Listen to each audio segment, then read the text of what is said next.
भाजपा नेता उदय भान नारायण सिंह पहुंचे चतरा, किया जरूरतमंदों के बीच कंबल वितरण। भाजपा के वरिष्ठ नेता उदय भान नारायण सिंह एक दिवसीय दौरे पर चतरा पहुंचे। इस दौरान उन्होंने सदर प्रखंड के चौर और तुड़ाग गांव में जरूरतमंदों के बीच कंबल वितरण किया। उन्होंने कहा कि बढ़ते ठंड को देखते हुए कंबल का वितरण किया गया। लगातार जरूरतमंदों के बीच सेवा करते आ रहे हैं, आज भी जरूरतमंदों के बीच कंबल वितरण किया गया है। आगे उन्होंने कहा कि चतरा से पुराना लगाव है, यही कारण है कि वे लगातार यहां पहुंचकर लोगों से मिलते जुलते हैं, हर परिस्थिति में लोगों की मदद करते हैं। एक सवाल के जवाब में उदय भान नारायण सिंह ने कहा है कि लोकसभा चुनाव में पार्टी अगर मौका देती है तो मजबूती से चुनाव लड़ूंगा। इस मौके पर सूरज गुप्ता, कुमार विवेक, सुनील सिन्हा, हेमंत कुमार, आदित्य सिंह उर्फ मोनू, अजय मिश्रा, राम स्वार्थ सिंह अन्य उपस्थित थे। जी, सबसे पहले तो आप सबों को इस नववर्ष के लिए हमारी ओर से बहुत बहुत शुभकामनाएं। और आज यहाँ इस चौर गांव में आज कमल वितरण कार्यक्रम के तहत आज आए हुए हैं आप लोगों के बीच।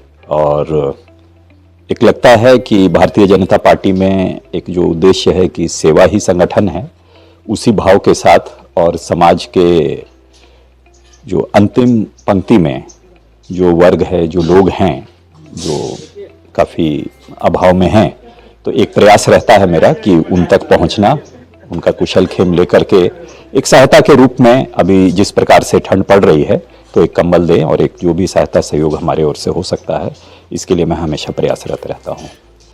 जैसा कि आप जान रहे हैं कि लगभग पूरे क्षेत्र से इस बार लोकसभा में स्थानीय उम्मीदवार को लेकर के मांग चल रही है और काफ़ी जोरों शोरों में ये बात हर जगह से उठ रही है। तो निश्चित रूप से एक लगता है कि पार्टी इस पर विचार करेगी और जनता के मांग के अनुरूप ही उम्मीदवार का चयन होगा।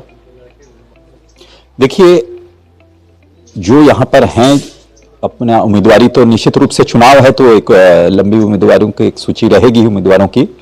और अगर लोकल मुद्दा इस क्षेत्र का है तो सभी का प्रयास रहता है कि लोकल अपने आप को स्थानीय ही बताएं।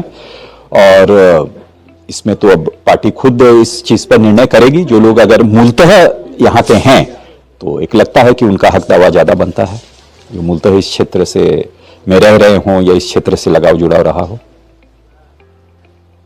और जैसा आप जानते हैं कि हम लोगों का रामगढ़ राज परिवार शुरू से इस क्षेत्र से हम लोगों का लगाव जुड़ाव रहा है और काफ़ी वर्षों से, मतलब आप अगर थोड़ा पहले जाएं तो हमारी दादी भी इस चतरा लोकसभा क्षेत्र से 3 बार सांसद निर्वाचित रही हैं और लगातार इस क्षेत्र का हमारे परिवार ने सेवा दिया है। व्यक्तिगत रूप से मेरा भी इस क्षेत्र से लगाव जुड़ाव रहा है। हमेशा इस क्षेत्र के लोगों का हर वर्ग के सुख दुख में मेरा प्रयास रहता है कि उनके बीच रहें और जहां तक हो सके उनका साथ और सहयोग दें। क्षेत्र से लगाव जुड़ाव तो जैसे मैंने बताया काफ़ी पहले से हमारा है बना हुआ और क्षेत्र में सक्रियता भी है।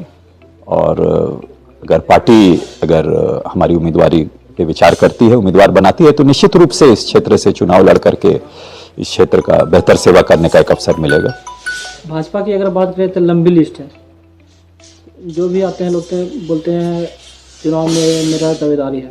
तो क्या लगता है आपको टिकट मिल सकता है? देखिए, भाजपा में हम लोग सब एक कार्यकर्ता के रूप में काम कर रहे हैं। जो भी संगठन जो कार्य देता है उसको हम लोग एक पूरी निष्ठा के साथ उस चीज़ को कर रहे हैं।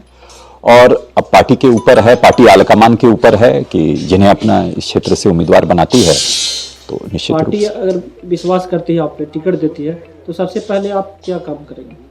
देखिए, चतरा क्षेत्र का जहाँ तक जो विषय है, अगर एक जनप्रतिनिधि के रूप में अगर एक मौका मिलता है इस क्षेत्र की जनता का सेवा करने का, तो चतरा में बहुत संभावनाएं हैं इस जिला में, इस लोकसभा के अंतर्गत। और चूंकि आप जैसा जान रहे हैं काफ़ी समय से पलायन की भी स्थिति यहाँ पर बनी हुई है, तो लोगों को हम लोग प्रयास ये रहेगा कि इतने रोजगार के अवसर इसी लोकसभा के अंतर्गत हम लोग इतना सृजन कर दें ताकि लोगों को चतरा से बाहर इस लोकसभा के बाहर जाने की आवश्यकता ना पड़े। आप कृषि के क्षेत्र में भी ले लें, बहुत सारी संभावनाएं हैं। अगर सिंचाई की व्यवस्था अगर हम लोग दुरुस्त कर देते हैं तो काफ़ी उत्पादन बढ़ेगा, लोग बेहतर अपना उत्पादन को बढ़ा सकेंगे। और जहाँ तक खनिज संपदा वगैरह भी काफ़ी है, उन सब चीज़ों का भी अगर सही से उपयोग हो तो मैं समझता हूँ कि काफ़ी रोजगार के अवसर यहाँ सृजन कर सकते हैं, लोगों का आर्थिक स्थिति में भी काफ़ी उन्नति होगी और क्षेत्र खुशहाल रहेगा।